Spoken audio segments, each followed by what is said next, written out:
yeah, these are projects that early career scientists within the Fresh Eyes team are currently getting involved in. And there's also still opportunities for you guys, if you're not already involved, to join some of these projects. So today we just have a few of them, but there are many more that you can find out about on the website or by talking to us. So Fanny, if you're in the room, would you like to start? So happy to be here today, and I will give you a small talk about a Fresh Eyes project called Consistency Between Paleo and Modern Forcings. And just as a remark, I wanted to mention that there are two projects related to forcings and evaluations of forcings. One is focused at the modern period and the forcings of CMIP 7 that are already out. And it's led by Wendy Yu and Camilla Mattensen. Wendy gave a talk this morning. And the twin project would be this one, the consistency between paleo and modern forcings, which operates on a different timescale. And to give a bit of context, because not all of you have heard maybe of paleo simulations, I wanted to, next slide, please.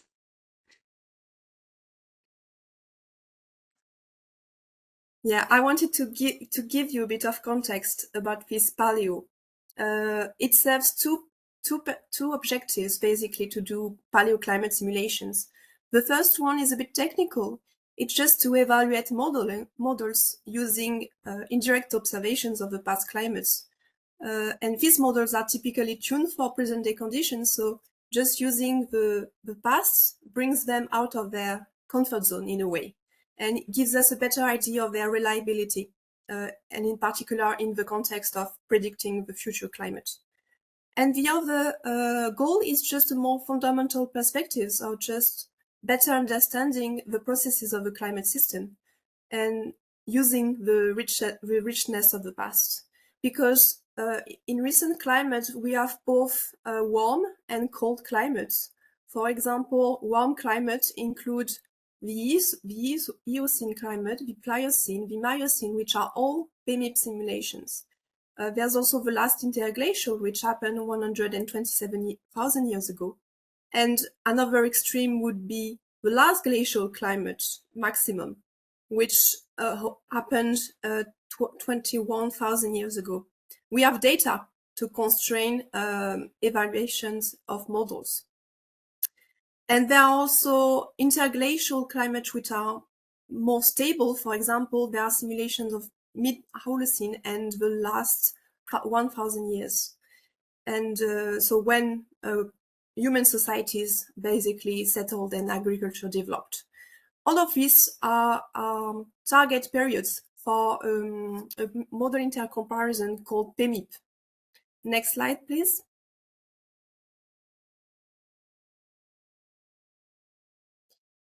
And I wanted to mention some recent contributions from those paleoclimate experiments of what they bring in terms of value to the wider community. For example, bringing the model out of their comfort zone can help inform just finding out bugs in models. Because one example of that would be just doing a glacial climate with CESM2. Colleagues have found that they simulated a much cooler climate than what the data was suggesting. And they found out it was related to the way cloud parameterizations was coded in the model. So it was interesting to improve models based on those simulations. And there's also the fact that past climate can help bring constraint to the ECS, the equilibrium climate sensitivity, which sometimes is not constrained well just from the historical record. And one of these red dots is the CESM2 model, which is too warm, so it has a too high sensitivity. And the paleoclimate simulation of the last glacial maximum actually helped rule out these model simulations, basically. Next slide, please.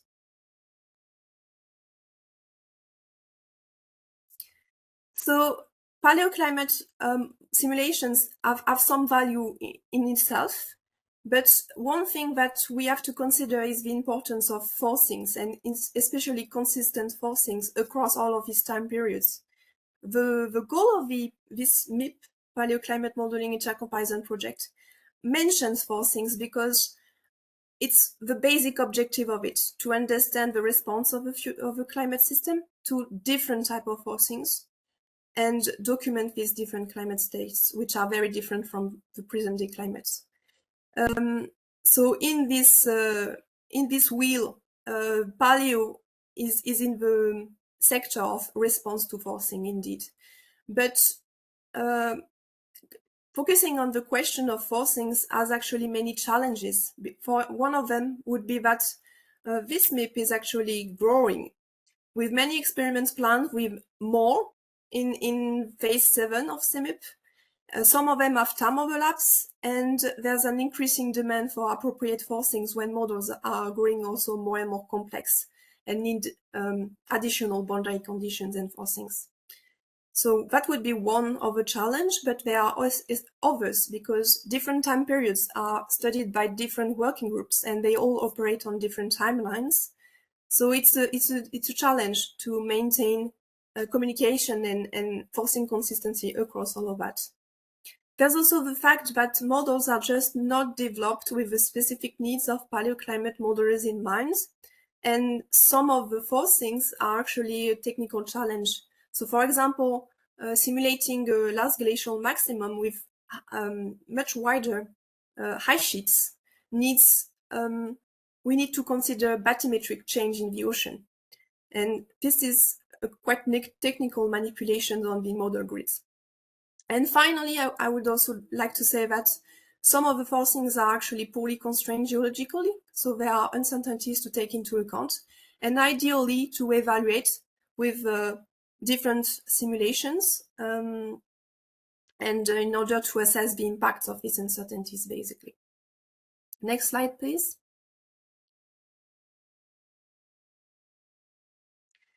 So this brings me to the objective of this project with a couple of examples, which are most of them taken from the literature because we just started out our activities. We are starting out by listing all the paleo forcings compared to the modern ones and trying to assess a couple of things. The first one would be to check the temporal continuity across different study periods. And an example of that is here in this curve, representing the CO2 forcings that was used in CMIP 6 simulations for two different transient simulations, the last deglaciation and the last millennium. And actually, the protocols which were written and described the forcings to implement for these two different simulations, they recommended different ice-core forcings, well, CO2 forcings based on ice core reconstructions because they span different time scales. So in a way, there's an inconsistency there. I don't think it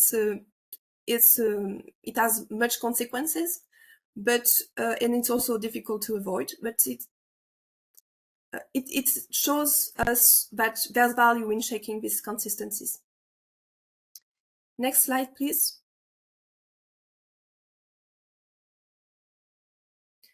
Another goal would be to identify potential inconsistencies in the way the forcings are implemented, because it's one way to recommend them in protocols, but based on technical challenges and just a workforce of modeling groups, sometimes they are not implemented in a consistent manner as well.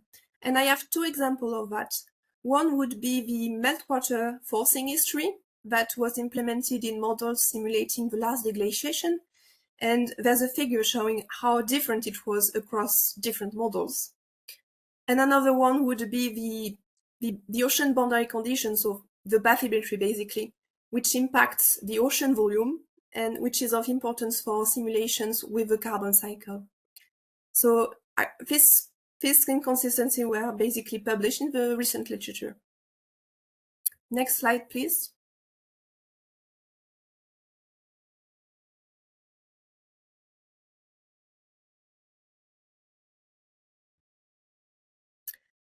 And finally, we also think of documenting and just giving visibility to different changes across, for example, different CMIP phases, to the uncertainties, to the range and diversity of paleoforcing, so to a number of things. Because, for example, a colleague from CMIP, Paul Durac, mentioned and published input for MIPS, so the different forcings data set related to different MIPS. And he brought up this issue that PMIP was actually not part of it. So the paleoclimate forcings were not included and given visibility in this paper. So it's one mission we could take upon ourselves to do, and just have some type of communication enterprise related to showing how diverse and interesting the forcings of paleoclimates are. Next slide, please.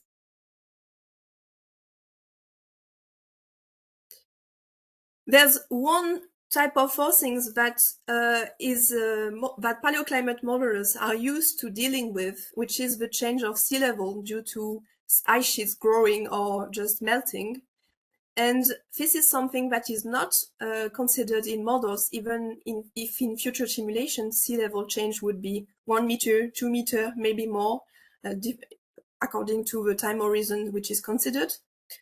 And actually, a recent study showed that sea level change has an impact on both atmospheric and oceanic circulation, a non-negligible impact, and therefore could become an essential forcing factor in the future.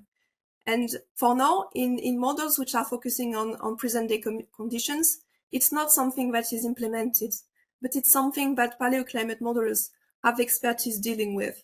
So in the future, we could have more collaboration towards this type of exercise. Next slide, please. So just to sum up all of these activities and goals, for some of them perspectives, the project is indeed focusing on temporal continuity, but also the way forcings are actually implemented in models. So difficulties from modeling groups, and also on just giving and documenting, giving visibility and documenting forcings and forcing changes and uncertainties. We are also thinking and considering beta testing new forcings that are being developed right now, and especially with a focus on the forcing uncertainty range in climate models. So that's one possible way the project could, one possible direction for the project. We don't know yet if we have the means. And we are also just connecting people with different areas of expertise and especially in different forcings types. So we are also sharing scientific interest and just learning from each other, which is also interesting in terms of networking. And I think there's a final slide after that. Oh yeah, just to mention of the current challenges of the project. There's a differing timeline of CMIP 7 and the PMIP working groups, because PMIP working groups are now producing forcings, and we have a project that is 1 year long. So it's a bit early for PMIP working groups for our activity to be fully in place. And there's also the question of strategic positioning to identify which tasks to tackle to bring the most value to working groups without being redundant. And finally, there's a table of forcings that I've put up there, where I show different forcings types across different time periods of paleoclimates. And we see that for different forcings or for different time periods, we don't have the expertise within the group. So we're actually happy for new people to join with specific interest to evaluate some of the forcings. And also, we are also happy to get suggestions related to this current challenging we are dealing with. And final slide now. Yeah. So don't hesitate to get in touch. I've put here the photos of the group members which I found. The full list is at the top. Don't hesitate to get in touch. It's a small activity, so we're just monthly. We have monthly meeting since February, so free for now. And via my email address here. So please don't hesitate to contact us if you want to find out more about these activities. And just a quick advertisement to what the other group is doing is next. Yeah, I just wanted to mention what my colleagues are doing in terms of evaluating those CMIP-7 forcings data sets, because they are much more well organized in terms of workforce as well. And they have like subgroups for evaluating different data sets with a clear timeline, because it's much more time sensitive. So basically, until June, they are supposed to write a report to evaluate the forcing data sets, and then they will develop a software pipeline for future forcing data evaluations. So their emails are also up there. Don't hesitate to contact them if you're interested. And thank you all for your attention. Thank you, Fanny. And do reach out if you're interested in joining this group, or above there's also the link for just joining the Fresh Eyes directory in general. Does anyone have a question for Fanny? Okay, well, feel free to write anything in the Padlet as well. So I think our next topic will be a video from James Pope. And he'll be talking about the entry-level documentation project. James Pope, and along with Lena Teckentrup, I am a co-lead of the entry-level documentation Fresh Eyes project. You can also see underneath the list of group members who have contributed brilliantly to developing this project over the last sort of 10 months or so as part of Fresh Eyes on CMIP. So a big thanks to all of them for their continuing support. Since joining Fresh Eyes, Lena and I were also members of the CMIP-7 documentation task team. We lovingly called this the grown-up group, as we started out as the Fresh Eyes documentation subgroup, and we needed a way to differentiate which documentation group we were talking about, so we called them the grown-ups. However, we discovered in our meetings with this task team that even though we had a really broad and wide-ranging experience of CMIP data and climate model information between us, we often were confused and bemused about what different terms were being talked about and what they meant, and why users had to make sure they were part of a minimum viable documentation. So if we were left floundering, how would newcomers to CMIP data cope, particularly early career researchers and those we were thinking it's a lot about people disconnected from the National Meteorological Centres and the university institutions and like who run and produce these climate models. If you're not directly linked into them, how are you going to find out what any or all of this information means? And you know, you can't go wrong with a meme. So here's the meme around this, you know, because CMIP is powerful, it allows you to explore future climate change. But there isn't really guidance for new users at the moment. So that's what we are wanting to achieve, you know, that's why we think we need an entry-level documentation. And so from this, our proposed Fresh Eyes project was born. We had an early rebrand. We were going to use the sort of the naming around that very popular set of books. They're bright yellow and they say some topic like parenting or quantum mechanics for dummies, and we were going to do CMIP for dummies, but we rebranded entry-level documentation to sound a bit more serious and sensible, and also to make sure it sort of worked across a whole range of different countries. We started to scope out what this entry-level documentation would look like, taking inspiration for something that I had produced before for users of the UK climate projections here in the UK, produced by the Met Office. And this is what we have. This is the starting point. You get given a website and you're able to access this interactive PDF. And it's hosted online so that UKCP users have questions, and it's designed in a way that you can dip into your preferred section. So I might want to learn more about accessing UKCP data, the headline findings and key results. And when I click on the link here, which you can see a little blurb about what the section is underneath, I get taken into that section of the document. I can go back home, or I can click next using these key tabs. And then it takes me into the information I need as I click next. And you can see here, I've got my page on the key results spreadsheet. It's got other links to underpinning information around the information that's been provided. So I can go and learn about our probabilistic projections or our marine projections. It also helps me understand the different emission scenarios and regions, again, by just flicking to different parts of the presentation. Or I can just work through the section step by step, or go back to the start of the section, or go back home using the guidance buttons at the top.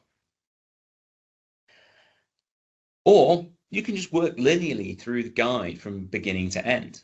So you could just start with option 1, the philosophy around UKCP, and then understanding which information you want to use, to the different data accessing options in sections 3 to 6, or section 7, which guides you to some future learning. And you could just work your way through from 1 to 2 to 3. And as you work through this, particularly through the accessing the data, the levels get more technical, more complicated as you go. So the headline findings is a Word document you can read as a PDF.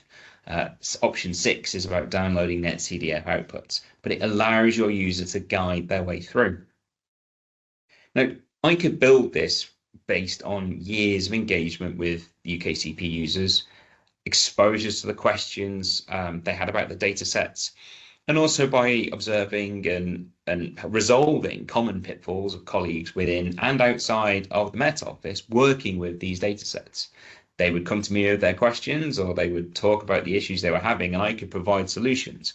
And based on that, those years of learning, I was able to sort of bring it all together into this one piece of documentation with supporting links and providing the information that people needed. So that gave us an idea of a starting point. But how can we replicate this for such a broader global community of CMIP users? I was able to focus on this because it was just a small set of tools, a limited number of options, and mostly just UK-based users.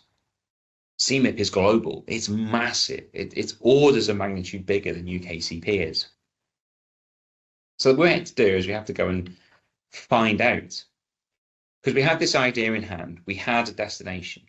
We have no idea how we're going to get there. What does our user need? Why do they need it? And what are they going to do with it? And these 3 questions are really important to helping us understand actually what we're going to produce and what we're going to include in it. Because without the answer to these questions, we cannot build our entry-level documentation. We'd just be making what we think is right, not what our users need and is actually right. We had to find the common ground that we could all start from. And then we could build an ELD that would stop us from falling apart. Because although we're all spread out and the world may be between us, if we do not stay together, then there's so much that will be left undone from our climate research. And as it was conference season, we said, what about conferences and a survey? We wanted to start meeting people face to face and finding out their challenges. We first gave this a go at AGU back in last December 2024. You can see here Lena and Kelvin presenting the poster. And although we got the jungle theme, because it's Christmas, we have got some little Christmas tweaks and Easter eggs in there. If you can see on the right, the wish list, all I want from CMIP is you. But we wanted it to be a very engaging poster. Last month, we were in Vienna for EGU 2025, and next month we'll be at the ESA Living Planet Symposium, which is also in Vienna. You just see here the poster updated for Easter themes, so we've now got bunnies instead of Santa hats and some actual Easter eggs. And we've got Susanna and Lena here presenting our poster during EGU. And you can see, if you look at this poster, is we've got some information for our users on the left. The who are we, why are we doing it, information about Fresh Eyes. Then we asked some sort of very broad questions. Do you ever? And just left them sort of hanging there, a bit of a primer, getting people engaging.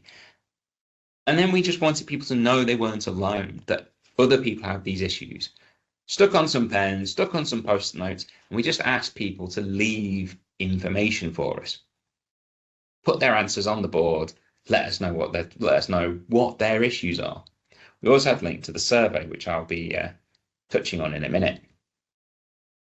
So that poster format, as I've just talked through, the introductory information and getting people to leave those comments and post-it notes, then links to our survey. And this is our survey. This gives you a quick screenshot about we're looking. And a really big part of the survey is trying to understand, as well as what people need, how long have they been using CMIP data for? Because we welcome views from anyone in this survey. You could have been using CMIP data for decades, you could never have touched it. All of your views matter for helping us shape the information for entry-level documentation. And we are trying to spread this survey as far and as wide as possible. It really is anyone who wants to or has used CMIP data can make an impact by engaging on our survey, and we would love you to be part of that. We want to really canvass that broader range of users, especially those who are unable to attend conferences such as EGU. They're great conferences, they're big, they allow lots and lots of people to be there, but they're also a bit of a barrier. They're long, difficult for people with caring responsibilities, parents, things like that, but also just the financial element of traveling to a big city like Vienna, having a week's attendance at the conference, a week's accommodation, food, all those things. They can be quite limiting. So we wanted to make sure that there was no reason why nobody couldn't let us know what they needed in our entry-level documentation. It's this huge range of questions, and we really want to try and explore the needs of the user through our questions. That's our goal, that's our aim. We've had some really good initial feedback so far, and already we're getting some really useful nuggets. Some of it, already on our list, things we knew we'd have to have. What are the experiment IDs, RIP codes, explaining some of the acronyms within CMIP, what is the fast track, why is it called the deck, all those sorts of the basics that even then can feel like sort of gateways you've got to try and break through before you can get into CMIP data. Some stuff was out of our scope. People asking if data could be made available on cloud servers. I mean, obviously great ideas, great thinking, but more of a data access question than an entry-level documentation question. Of course, should the information being made on those sorts of cloud servers, then entry-level documentation needs to cover how you access that information, how you work with it. So it's never going to be an entirely finished project. It always has to be a bit of a living document. We've also had some great suggestions that made us think about where the answers are, how we would communicate them, and whether or not we might need to go and write some pretty complicated answers to make sure people can have the information they need. So what's next? Where next? Next up, obviously, ESA Living Planet Symposium, which is in June 2025. Susanna will be taking an updated version of the poster, fewer Easter eggs and bunnies. I'm not sure what our June theme would be. Maybe midsummer, maybe something about a solstice, being as it's around about the 21st of June, the conference. We'll then close the survey and start to sketch out the documentation, and we'll start to develop our tool, our product. And we hope to have a beta test of this sort of in the mid to late autumn, October, November of this year, something for people to start using, feeding back on. What have we missed? What's too complicated? What's superfluous and probably not needed? These things are never going to be right first time. We all need to do that. But for now, and I'll finish by thanking you for your time. Thank you for listening to this presentation. And I'd love it if you would complete the survey and share the survey and make sure as many people as possible are engaging with the survey, because the more responses we have, the better our entry-level documentation will be. And it really can only be great if it's got all you folks involved, no matter where you are in the world, no matter where you are in your career, no matter what you're actually going to study with it. Every single one of you can make a big impact on our entry-level documentation by scanning this QR code that's here up on your screen now. I'll leave this slide up, and I'd just like to once again thank Lena and the rest of the group for all the hard work that they've done so far. And I look forward to us sharing an entry-level documentation beta test with the Fresh Eyes community and even wider later this year. Enjoy the rest of the workshop, and thank you very much.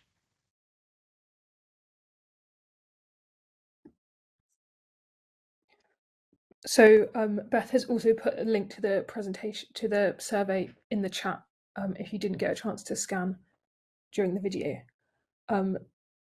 James also, I don't think he's in the room now, but he will be back. So if you do have questions for him, you can put them on the Padlet and he will for sure see them. And I think up next, the program has changed a bit and we should have Anja Katzenberger talking about working with multimodal ensembles. Yeah, then also hello from my side. My name is Anja Katzenberger, and I'm a PhD student at the Potsdam Institute for Climate Research located in Germany. And I'm very happy to present today another Fresh Ice project that focuses on the work with multimodal ensembles. We are also a rather large team that you can see here. So I'm presenting today on behalf of this team that has been working on this since now 1.5 years or something. So we are already in the middle of the project, and I'm happy to walk you through what it is about. In the spirit of the Fresh Ice community, to keep it very accessible, let me briefly make some notes about multimodal ensembles and why we focus in this project on them. So each persistent model, by definition, is an attempt to represent the reality of our system, of the climate. But by definition, it's a model, so it's unperfect, and it's not the reality itself, and it's characterized by individual choices like the resolution or the grid or the parameterization schemes that are implemented. And in order to access this model uncertainties, it can help to combine models within ensembles, the so-called multimodal ensembles, that give insights into this model uncertainty as well as robustness. And it has been shown that multimodal ensembles, particularly their means, have proven to outperform individual models in different regards, different indices, different variables. And therefore, multimodal ensembles have become an established tool in climate research and are broadly used, also, for example, in the assessment report of the IPCC. And also for non-experts, they can help because they increase or facilitate the interpretation and thereby increase the accessibility beyond the climate community. And in the light of this relevance of multimodal ensembles, this project focuses on providing guidelines. And this came up because each time researchers, probably a lot of you have experience with this, have worked with multimodal ensembles, and then you have to have very individual choices regarding the design of the multimodal ensemble. How many models to include, which models to choose, how to evaluate them, how to weight them. And there's diverse literature on mostly all of these aspects. It's really great body of literature. However, following the experience within the Fresh Ice community, and it's also identified by, for example, Berger et al., there's a lack of guidelines for the work with multimodal ensembles. And particularly for researchers that are new to the community, it can be challenging to navigate through this respective literature. And also when you work on a specific topic, it can be very challenging to go through all this literature on multimodal ensemble method additionally. So therefore, we developed this project aim that we want to provide a state-of-the-art overview of the existing literature and synthesize it to some good practice guidelines. And our project has 3 columns. The first one, which is also in the heart of the project, is that we analyze good practices. So first, each member of our project performed the literature review based on topics they have previously worked on or got in touch with. And we had some presentations and discussions afterward, and then discussed what would be good practices. And we cover here different topics, including model evaluation, for example, systematic model bias, model dependence, model selection and weighting, as well as uncertainty characterization. And we also realized that there are some very common questions that occur to a lot of us when working with multimodal ensembles. And for these questions, we try to provide specific approaches that are common used and provided helpful insights. These where, for example, how can observations be used to improve multimodal ensembles, or the often repeatedly appearing question, how many models to include in multimodal ensembles? So what's the minimum, and what are also benefits of like including more and more? But also the disadvantages for this, for example, what is important to consider when applying multimodal ensembles for extremes, how to deal with outliers, as well as what could be considered when working with downscale models or regional models. But this is just like some of them, so we have expanded this list even further. And the second column is that we provide some statistics and trends. We use this Web of Science database for this and analyze trends of fields in the past, but we also use this in order to outline emerging topics and trends. Here's, for example, an example of SMILE, single model large ensembles, and you see how the number of publications that have been registered within Web of Science strongly increased in recent years. So we identify this as, for example, one of the emerging topics. Another example that I present here is regarding machine learning and different subtopics of that, causality, emulation, for example, downscaling, and this is also based on Web of Science. And you see that also in the context of machine learning, the numbers of publications are rising strongly, which yes, not only in multimodal ensembles, but beyond. And for these two topics, so SMILES and machine learning, but also the question of computational resources and energy used. Like this is the third topic. We provide also a specific section that dives into more detail of these emerging topics. And the last column in our project is tools and resources. So we try to provide an overview of existing tools and resources, try to bring them together, and use also already existing repositories, and that we try here to give some more visibility, like the WCRP CMIP Central Repository. Yeah, here's an example of some of the tools we mention or highlight.